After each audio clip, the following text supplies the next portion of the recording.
آپ کی ایک اور بھی آئیڈینٹی ہے ایز اے جرنلسٹ. آپ افکار ملی جو ایک اردو میگزین ہے، پولیٹکس اور جو سوشل ایشوز ہوتے ہیں اس کے اوپر آپ کی مہینے میں ایک بار آتا ہے پورا میگزین. اور ہم نے دیکھا کہ بھائی جب یہ ہوا سی اے کی تحریک ہوئی اور اس کے جسٹ بعد یہ دلی دنگے ہوئے یا جسے دلی پوگروم بھی کہا جاتا ہے، ایک آرٹیکل عرفان احمد صاحب نے لکھا نیریٹو، یہ وائلنس آفٹر وائلنس، کہ بھئی ایک وائلنس تو یہ ہے ہمارے اوپر جو فزیکلی ہوا، اور ایک وائلنس یہ ہے کہ جو نیریٹو کے طور پہ ہمیں ہی مجرم قرار کر دیا گیا اس چیز کا جس کے ہم وکٹم ہیں. صحیح. ہم نے ریسنٹلی 7 اکتوبر میں غزہ کے کیس میں، پیلسٹین کے کیس میں یہ دیکھا کہ جو اٹیک ہوا اس کی جو بھی سرکمسٹانسز تھے، ایک دم سے جو فیک نیوز جنریشن کی جو پوری کی پوری انڈسٹری ہے، اس نے یہ الزام لگا دیا کہ 40 جو اسرائیلی بچے ہیں ان کا سر قلم کیا گیا، ان کو بیہیڈ کیا گیا. اور اس نیوز سائیکل کے بیس پہ ایک کنسنسس بلڈ ہوا کہ بھئی ایسی جو ایکٹیویٹی کر سکتا ہے اس کمیونٹی، اس لوگوں کے خلاف ایک پورا ملٹری ایکشن ہونا چاہیے. اور وہ آج ہم بھی جانتے ہیں کتنا وقت گزر گیا، اور 50-60 کچھ لوگ تو 70,000 تک لوگ شہید ہو گئے، اس کا ہم مثال دیکھتے ہیں.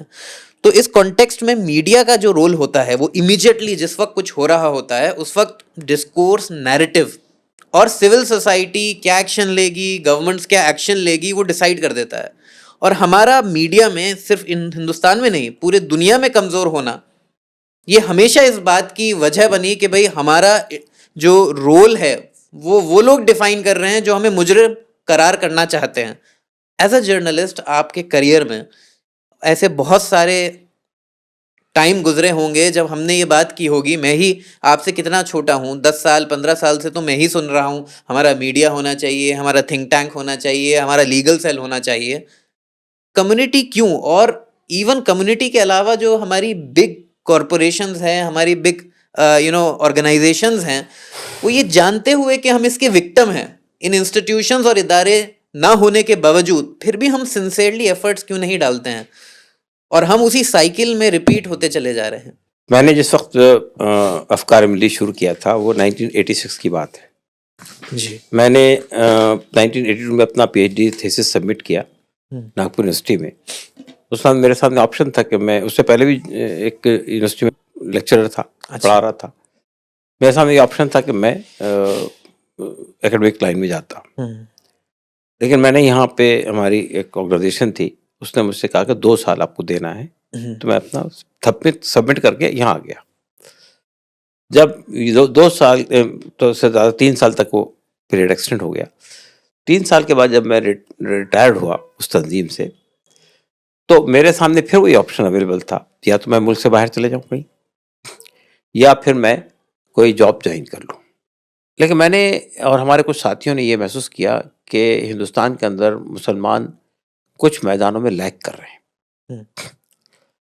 وہ تعلیم کا میدان بھی ہے، وہ اکنامی کا میدان بھی ہے، وہ انٹلیکچوئل ریسرچ کا میدان بھی ہے. یعنی کوئی ایسی کوشش نہیں ہو رہی کہ آپ اپنا خود پیراڈائم سیٹ کر سکیں، ریسرچ کر سکیں، ایشوز کو سارٹ آؤٹ کر سکیں.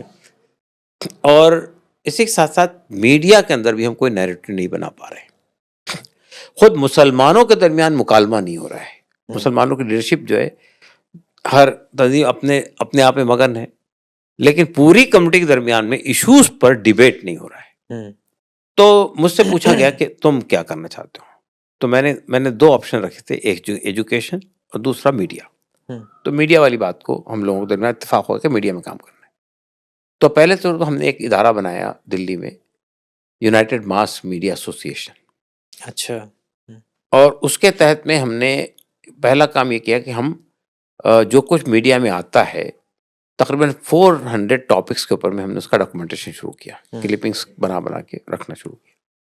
دوسرا کام ہم نے یہ کیا کہ مسلم بچوں کو میڈیا کے لیے آگے بڑھانے کی کوشش کی جائے.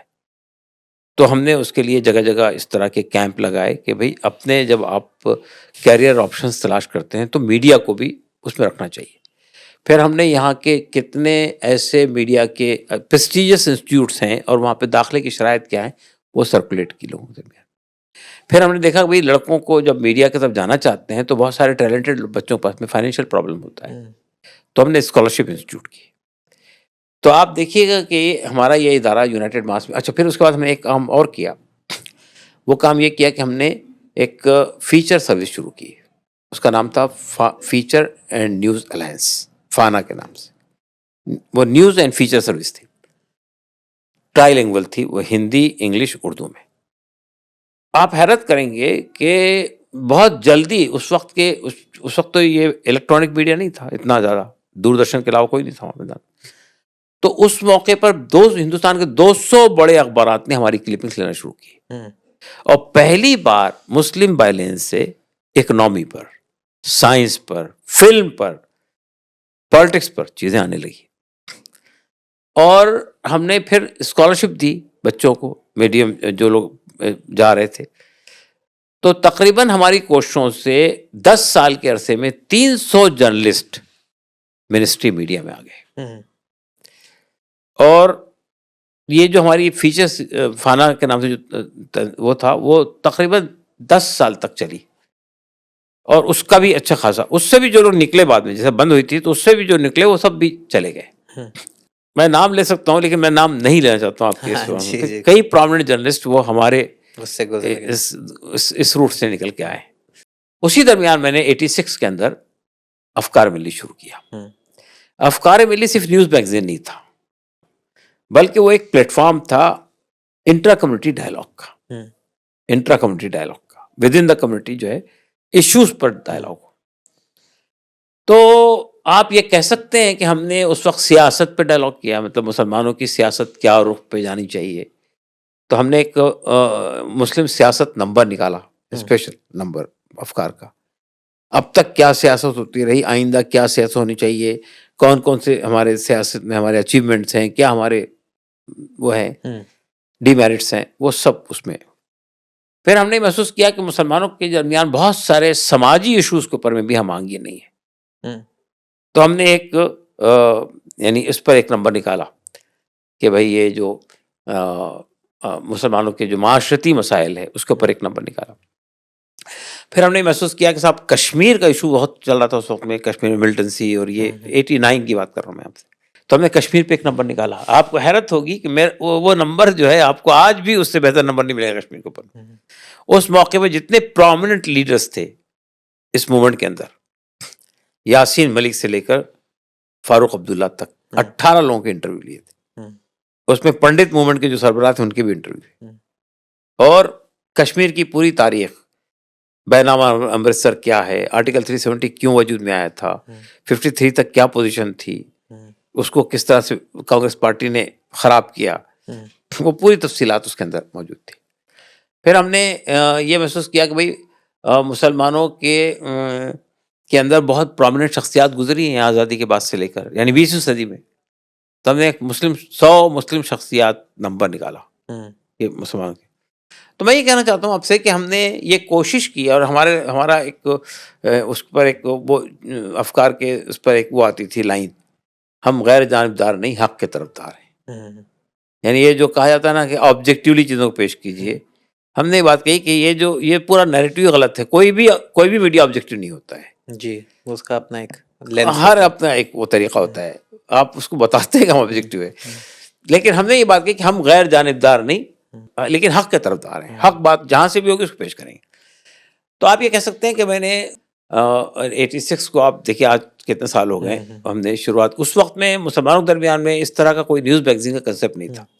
کچھ اخبارات نکلتے تھے، روزنامے نکلتے تھے، لیکن ایسا نیوز میگزین جو یعنی خبریں بھی لے. آپ کو حیرت ہوگی، یعنی فانا کے اندر بھی 7 بڑے اسٹیٹ میں ہمارے کورسپونڈنٹ تھے، اور یہاں پہ لوکل 42 ہمارے پاس میں کالمنسٹ تھے جو لکھا کرتے تھے، پرومیننٹ لوگ. اور ہمارے ساتھ بھی یہ ہوا، ہم نے ملت کے اندر جتنے بھی اہم سوچنے سمجھنے والے دماغ تھے ان سب کو جوڑا. اس میں بڑے بڑے ڈیبیٹ کروائے، ایشوز کے اوپر میں ڈیبیٹ کروائے. یعنی یہ آپ کو حیرت ہوگی کہ ہم نے سقوط ماسکو اور ترقی پسند ادب، یہ ڈاؤن فال ماسکو کا، اور اس کے بعد ترقی پسند ادب کا کیا وہ ہے پوزیشن، اس پہ ایک لمبی بحث کی، وہ اب کتابی شکل میں بھی آ گئی. تو میں کہہ رہا ہوں کہ ایسے کئی ایشوز کو ہم نے ٹیک اپ کیا اس کے ذریعے سے. بہرحال ایک دور تھا وہ گزر گیا. اب ہم محسوس کر رہے ہیں کہ اب آج کا دور پڑھنے لکھنے کے مقابلے میں دیکھنے کا زیادہ ہے اس کا زیادہ ہو گیا ہے. تو اس کے طرف آنے کا ارادہ ہے انشاءاللہ. لیکن میڈیا میں اوور آل جو کمیونٹی ہے یا تنظیمیں ہیں یا جیسے ہم بھی یہ چلاتے ہیں تو کوئی فنڈنگ نہیں ہے, کوئی سپورٹ نہیں ہے, کوئی میکینزم نہیں ہے, تو آپ بھی جب یہ کام کر رہے ہیں, میں ایک ایکسیپشن کی طرح دیکھ رہا ہوں کہ کچھ لوگ ہیں جو بہت زیادہ چاہتے ہیں کہ ہر چیز میں آپ جو بھی اپنی ایکٹیویٹیز آپ نے بتائی, ایڈوکیسی, یہ ساری چیزیں یہ مین اسٹریم نہیں, ایکسیپشنز ہیں ود ان دا کمیونٹی. تو کیا ایسا ہو رہا ہے کہ بھئی اس کی طرف جو اوور آل توجہ ہونی چاہیے وہ توجہ نہیں ہے, اور اس کا کاسٹ کیا ہے؟ یہ بات جو آپ کہہ رہے ہیں بالکل صحیح ہے. آپ کی پرائرٹیز بدل گئی ہے. ایسا نہیں کہ مسلمان کے پاس پیسہ نہیں ہے, لیکن پیسہ کہاں خرچ کیا جائے, کس کو دیا جائے, کہاں خرچ کیا جائے, اس کے سلسلے میں کلیئرٹی نہیں ہے. تو ہمارا یہ جو ادارہ جس کا میں نے ذکر کیا آپ کو, یونائٹڈ ماس میڈیا ایسوسیشن, یہ کیوں بند ہو گیا 10 سال کے بعد؟ اس وقت اس کے اوپر جو خرچ ہوتا تھا ہمارا, یعنی میں 86 کی بات کر رہا ہوں, 2001 تک آ کے ختم ہو گیا یہ. تو اس کی شروعات یہاں سے ہوئی تھی کہ شاید ہمارا ہر مہینے 1.5 لاکھ روپے خرچ ہوتا تھا صرف اس زمانے میں. وہ بڑھتے بڑھتے 3 لاکھ تک پہنچا تھا. تو اتنا پیسہ بھی ہم ریز نہیں کر سکے کمیونٹی میں سے, بند کرنا پڑا ہم کو. ہم جیسا پرچہ نکال رہے ہیں ہم اچھی طرح جانتے ہیں کیسے نکال رہے ہیں مشکل سے. تو میں یہ کہنا چاہتا ہوں اصل میں کہ ہماری کمیونٹی کے اندر جو ہے یہ ہم ذہن نہیں بنا سکے کہ وہ ان کی پرائرٹیز کیا ہونی چاہیے اس ملک میں. جیسا کہ آپ نے کہا کہ میڈیا نیریٹو بنانے میں, لوگوں کی رائے عامہ بنانے میں میڈیا کا ایک بہت بڑا رول ہے. تو میں تو کہہ رہا ہوں ٹھیک, ہم تو اردو میں نکالتے تھے, لیکن آج کے زمانے میں ہندی کی بہت ضرورت ہے, ریجنل لینگویجز کی ضرورت ہے, انگریزی کی ضرورت ہے. لیکن آپ کو کوئی چینل کوئی پورے ملک کے اندر سوائے کیرلا کے کہیں اور چینل نہیں ملے گا مسلمانوں کا. تو مسئلہ یہ ہے کہ یہ جو ہماری پرائرٹیز بدلی ہوئی ہیں, ہم ابھی بھی اپنا سرمایہ کا ایک بہت بڑا حصہ ضائع کر رہے ہیں, اس کو صحیح جگہ نہیں لگا رہے ہیں. تو جیسا کہ آپ نے کہا خود, یہ جن حالات سے ہم گزر رہے ہیں, ہم کو ایک بہت بڑی لیگل ٹیم کھڑی کرنے کی ضرورت ہے. جن حالات سے گزر رہے ہیں ہم کو ایک بہت بڑا ریسرچ سینٹر قائم کرنے کی ضرورت ہے. بہت سارے میدانوں میں ریسرچ ہونی چاہیے آپ پاس میں, نہیں ہے ہمارے پاس میں ریسرچ.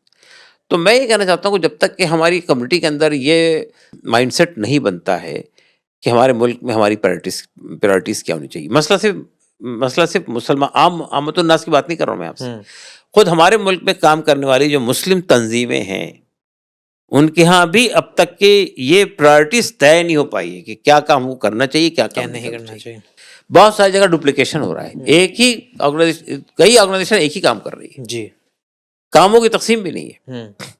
مثال طور پہ آپ یہ کہہ دیں بھائی میڈیا کا آپ لے لیجئے, ایجوکیشن آپ لے لیجئے, مسلمانوں کا اکنامک امپاورمنٹ کا کام آپ لے لیجئے, اگر یہ یا لیگل کام کو آپ لے لیجئے. اس طرح اگر ہم کرنے میں کامیاب ہو جاتے تو شاید آج یہ ڈپلیکیشن کے ذریعے سے جو ریسورسز ویسٹ ہو رہے وہ بچ جاتے اور اچھا کام ہوتا, کچھ اچھے ایکسلنٹ لوگ تیار ہو جاتے. ایسا نہیں ہوا. لیکن بہرحال میں سمجھتا ہوں کہ آج بھی اس کا موقع ہے کہ مسلمانوں کے اندر ہم کو یہ احساس دلانا ہے کہ یہ وہ کام ہے جو ہمیں کرنا ہے ملت کے اندر. دیکھیے ٹھیک ہے, آپ یہ کہہ سکتے ہیں کہ ایک چینل کھڑا کرنا مشکل کام ہے, کافی بڑا سرمایہ چاہیے. لیکن آج کے زمانے میں جو سوشل میڈیا آ گیا ہے, یہ تو بہت بڑا انویسٹمنٹ نہیں ہے. رائٹ ونگ کے میں 2014 کے بعد دیکھتا ہوں کم سے کم 50-100 یوٹیوبرز, پوڈ کاسٹرز, انفلوئنسرز وہ کھڑے ہو گئے جو مین اسٹریم میڈیا بھی کام نہیں کر پاتا. صحیح ہے. اور ہمارے ہاں اکے دکے لوگ بھی نہیں دکھتے ہیں اس میں. صحیح ہے.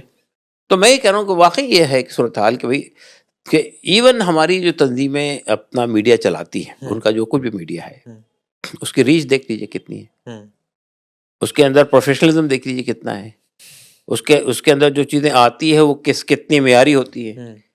کہ بھائی دیکھیے, ایک ہوتا ہے کہ آپ اردو میں کوئی خبر دے رہے ہیں یا کوئی کسی چیز کی انالیسس کر رہے ہیں, جیسے دلی الیکشن پہ آپ نے ایک چیز دی, آپ سے پہلے انگریزی میں اویلیبل ہو جاتی ہے, ہندی میں اویلیبل ہو جاتی ہے, آپ سے اچھی طریقے سے ہو جاتی ہے. تو اصل مسئلہ یہ آتا ہے کہ بہت سارے ایسے ڈیبیٹس ہیں جو آج کا میڈیا بھی, میرا ماننا یہ ہے کہ 90% میڈیا بھی پولیٹکس کو ہی کور کرتا ہے. جی, پولیٹیکل ڈیولپمنٹس کو ہی کور کرتا ہے. Social issues, economic issues, cultural issues, community intra community relationship, اس پر کوئی بات ہی نہیں ہوتی ہے. تو ان میدانوں میں جن میدانوں میں کام نہیں ہو رہا ہے آپ اس کو ٹیک اپ کیجیے نا. تو میرا کہنا یہ کہ اصل میں یہ یا تو ہمارے درمیان میں اس پر ڈائلاگ ہونا چاہیے، بات ہونی چاہیے لوگوں کے ساتھ میں، اور یہ ہونا چاہیے کہ جو لوگ آلریڈی اس میدان میں کام کر رہے ہیں اور انہوں نے اپنی ایک پوزیشن بنا لی ہے، ان کے اوپر بھی یہ اعتبار کیا جا سکتا ہے کہ یہ لوگ چیزوں کو سمجھتے ہیں اور صحیح پرسپیکٹو میں پیش کرتے ہیں، ان کو سپورٹ کیجیے. جی ضروری نہیں کہ ہر چیز ہر تنظیم اور ہر آرگنائزیشن خود کرے. ایسے بہت سارے میدان کے اندر لوگ کام کر رہے ہیں جو اچھا طریقے سے کر رہے ہیں، پروفیشنل لوگ ہیں، اور اس کے اندر انہوں نے اپنی ایک پوزیشن بنا لی ہے. ان کے ساتھ اگر فائنینشیل پرابلم آ رہا ہے تو فائنینشیل پرابلم کمیٹی کو بیئر کرنا چاہیے. تو میں سمجھتا ہوں کہ یہ جب تک کہ ہم کمیٹی کے اندر یہ ڈیبیٹ نہیں شروع کریں گے کہ ہماری پرائرٹیز کیا ہونی چاہیے، ہمیں کہاں انویسٹ کرنا چاہیے، کہاں اپنے ریسورسز لگانے چاہیے، اس پر ہم کو ڈیبیٹ ہونا چاہیے، ڈسکشن ہونا چاہیے اور لوگوں سے بات چیت ہونی چاہیے.